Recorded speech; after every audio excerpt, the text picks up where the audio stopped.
Hello guys, welcome back to my channel story of darkness. मैं सिर्फ पवन। I hope आप सब अच्छे होंगे। हम अपने इस चैनल पे लोगों के रियल लाइफ में घटे हुए पैरानॉर्मल घटनाओं को कहानी के रूप में बताते हैं। तो चलिए शुरू करते हैं आज की पहली कहानी। ये कहानी है प्रतीक्षा जी की। तो आगे की कहानी मैं उन्हीं के पॉइंट ऑफ व्यू से बताऊंगा।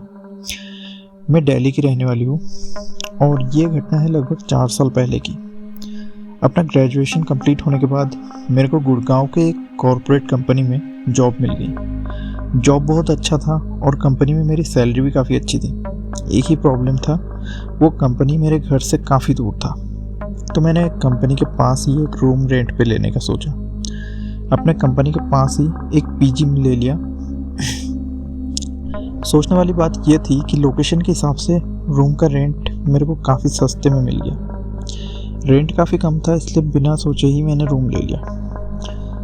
रूम पे अपना सामान शिफ्ट करते करते मेरे को शाम हो गई और मैं बहुत थक गई थी, जिससे जल्दी सो गई। रात को कितने बजे होंगे ठीक याद नहीं मुझे, लेकिन मेरी नींद किसी के जोर जोर से सांस लेने की आवाज़ से खुली। मेरे को याद है मैंने सोते वक्त दरवाज़ा अच्छे से बंद किया था और उस घर में ग्राउंड फ्लोर पे पीजी के ओनर और उनकी फैमिली रहती थी और ऊपर का फ्लोर मेरे आने से पहले तक काफ़ी समय से खब बंद था। इसलिए मेरे कमरे में किसी के आने का सवाल ही नहीं पैदा होता। और ये सोच के अब मेरे को डर लगने लगा। अब मैंने अपना कंबल हल्का सा फेस से हटाया और बेड की दूसरी तरफ देखने का लगी और कमरे में लगी डिम लाइट से मैंने जो देखा, उसके बाद डर से मेरा अपना हाथ पैर तक हिला पाना मुश्किल हो गया था। मैंने देखा एक हल्की ब्लैकिश सा ट्रांसपेरेंट अदृश्य छाया मेरी ही बगल में लेटा हुआ है, जो कि मुझे ही घूर रहा था और उसके आंखों में मानो आग जल रही हो, जो कि अंधेरे में भी चमक रहा था। और उस छाया की आर पार मुझे सब कुछ दिखाई पड़ रहा था। अब अचानक वो छाया मेरे ऊपर बैठ गया और अपने हाथों से मेरा गला दबाने लगा। मैं ना हिल पा रही थी और ना ही मैं कोई आवाज़ निकाल पा रही थी। जब मैं कुछ नहीं कर पा रही थी तो मैंने मन ही मन गायत्री मंत्र जपना चालू किया। अब धीरे धीरे उस छाया का पकड़ कमज़ोर होने लगी और उसके बाद अचानक से वो छाया गायब हो गई। मैं उसके बाद बेहोश हो गई। दूसरे नींद खुली और मैं सीधा जाके अपनी पीजी ओनर से मिली।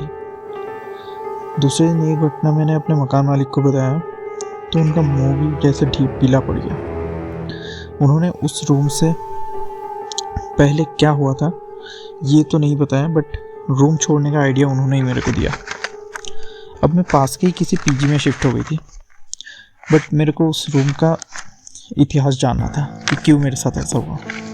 तो मैंने पड़ोस की किसी से पूछा तो मेरे को बाद में पता चला पहले कोई बैचलर वहाँ पे रहता था, जो कि डिप्रेशन पे आके उसी रूम पे उसने सुसाइड कर लिया था, जिसकी लाश 2 दिन बाद मिली जब ओनर उसके रूम पे गया। उसके बाद से उस रूम में कोई नहीं रह पाता। जो भी आता है ऐसे ही 1-2 दिन में रूम खाली करके चले जाता है। उन्होंने बहुत ही पूजा पाठ करवाया, लेकिन उसके बाद भी वो रूम अभी भी खाली पड़ा है, क्योंकि उस आत्मा के वजह से उस रूम पे रह पाना किसी के लिए बहुत मुश्किल है। हमारे डेली कॉर्पोरेट लाइफ में भी ऐसी घटनाएं हो सकती है और वो भी इतने बड़े शहर में, ये भी सोच पाना भी बड़ी मुश्किल बात है। बट ऐसे रियल घटनाएं जिसके लाइफ में होती है, ये चीज़ें केवल भी समझ सकते हैं। तो ज़्यादा बात ना करते हुए चलिए आज शुरू करते हैं आज की दूसरी कहानी। दूसरी कहानी हमारे एक सब्सक्राइबर है मनोज जी, उन्हीं के लाइफ की है। अगर आपको समुद्र तट पे जाना बहुत पसंद है तो आई होप ये कहानी आपके लिए बेटर रहेगी। तो ये घटना है मनोज जी की, जो कि वेस्ट बंगाल में रहने वाले हैं। आगे की कहानी मैं मनोज जी के पॉइंट ऑफ व्यू से बताऊंगा। ये तब की बात है जब मैं अपना 12th का एग्ज़ाम दिया था। एग्ज़ाम ख़त्म होने के बाद मैं और मेरा दोस्त कहीं घूमने जाने का प्लान बना रहे थे, लेकिन समझ नहीं आ रहा था कि हम घूमने जाए तो जाए कहाँ, क्योंकि मैक्सिमम जगह हमारे घूमे हुए थे।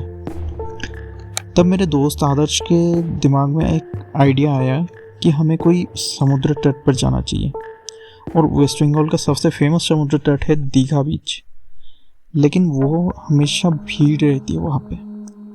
ये सोच के हमने बागखाली बीच जाने का सोचा, जो कि साउथ 24 परगना डिस्ट्रिक्ट में है। ये बीच सुंदरबन के डेल्टा रीजन में आता है। प्लान के हिसाब से अगले ही दिन मैं और मेरा दोस्त ट्रेन में बैठ के साउथ 24 परगना जाने के लिए। लोकेशन तक पहुंचने में लगभग हमें 6 घंटे के आसपास का समय लगा, और हमने पहले से ही होटल बुक कर रखा था। होटल पहुंच के फ्रेश होके खाने पीने के बाद बाहर नजर दौड़ाया तो आज चांद बिल्कुल साफ नज़र आ रहा था, और ऊपर से समुद्र का वो मनोरम दृश्य। हमने सोचा क्यों ना रात को ही ये तट घूमने जाया जाए। होटल की गाड़ी लेके मैं, आदर्श और गाड़ी के ड्राइवर घूमने चल पड़े। करीब 10 मिनट बाद समुद्र बिल्कुल सामने नज़र आ रहा था। हमने ड्राइवर को गाड़ी रोकने को बोला और तट की ओर जाने का लिए निकलने लगे। ड्राइवर ने हमें रोकते हुए बोला, गंभीर आवाज़ में बोला, साहब आपको भी जाना नहीं चाहिए, गाड़ी में ही चलिए जहाँ पे चलना है। रात पर तट पर पैदल जाना मतलब अपनी जान के साथ खेलने के बराबर है। हमने सोचा शायद चोर डाकू का खतरा होगा, तो मेरे दोस्त ने पूछा किस चीज़ के खतरे की बात कर रहे हो, चोर डाकुओं का? लेकिन ड्राइवर ने बोला, चोर डाकू तो कीमती सामान से मान जाते हैं, यहाँ खतरा कुछ और है। ऊपर से आज पूर्णिमा की रात है, तो इन रातों में वो और ताकतवर होती है। इस बात को हम दोनों को मजाक में लेके हमने हंस दिया और ड्राइवर से बोला, आप यहाँ रुकिए, हम 10 मिनट में आ जाएंगे, और आपको डर लग रहा है तो हमारे साथ चलिए। ड्राइवर गंभीर खड़ा रहा। अब उसने अपने हाथ का कड़ा निकाला, जो कि माता जी के मंदिर का कड़ा था, और वो मेरे को देते हुए बोला कि इसको ले जाओ, अपने पास रखो, आकर मेरे को वापस कर देना। उनका मन रखने के लिए मैंने भी वो कड़ा अपने हाथ में पहनकर हम आगे को चल पड़े तट की ओर। समुद्र में लहरें उठ रही थी, ठंडी ठंडी रेत और ठंडी ठंडी हवा और चंद्रमा की रोशनी, सब कुछ बहुत रोमांचक लग रहा था। हमारे लेफ्ट साइड पर जंगल था और राइट साइड पर समुद्र। चलते चलते हम आपस में बात कर रहे थे और फोटोज क्लिक कर रहे थे। काफ़ी दूर आगे ऐसे करते करते अब आदर्श ने कहा कि चल वापस चलते हैं। हमें लौट के अपने गाड़ी की ओर चलने लगे कि तभी पीछे से एक लड़की की आवाज़ आई, भैया भैया चिल्लाने की, जो कि हमारी तरफ आ रही थी और हमसे मदद मांगने लगी कि मैंने अपना रास्ता भटक गई हूँ, और मेरे साथ मेरी सहेली भी थी, वो भी उस जंगल में कहीं भटक गई है। आप लोग उसे ढूंढने मेरी मदद कीजिए प्लीज़। अब हमको थोड़ा डाउट होने लगा लड़की पर। तो मैंने कहा कि इतनी रात को आप लोग जंगल में क्या करने लगे थे? तो वो लड़की बोली कि हम घूमने आए थे। आदर्श ने पूछा कि आप हमारे साथ चलिए, होटल से हम मदद बुला कर लाएंगे, आपके दोस्त को भी ढूंढेंगे। अब उस लड़की की आवाज़ में भारीपन सा आने लग गया था और गुस्सेल तरीके से बोलने लगी। मैंने कहा ना मेरे साथ अभी के अभी जंगल में चलो। ये बोलकर वो हम मेरे हाथ पकड़ने आई और उसे कड़े को देखकर पीछे हट गई और बोली, ये कड़ा फेंक दे जल्दी। अब हमको समझ आ चुका था कि हमारे साथ क्या हो रहा है। मैंने अपने दोस्त का हाथ पकड़ा और हम जितनी तेज़ी से हो सके दौड़ने लगे।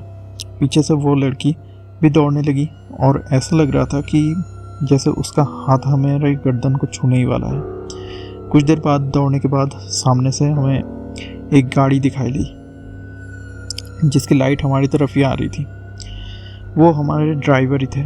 हमको देखकर वो चौंक गया और बोला कि साहब आप लोग इतनी कम समय में इतनी दूर कैसे आ गए।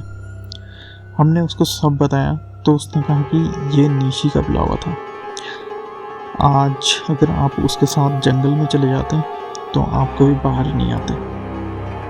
पिछले ही साल 3 टूरिस्ट ऐसे ही गायब हो गए और बाद में सुबह जब उनका लाश मिला तो उस लाश में कोई खून का एक बूंद तक नहीं बचा था।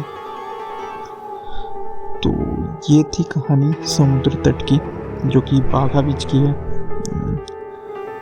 तो आई होप आपको कहानियाँ पसंद आई होंगी।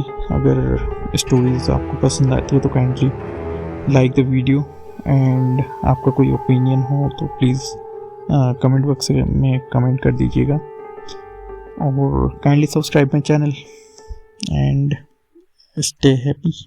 Thank you.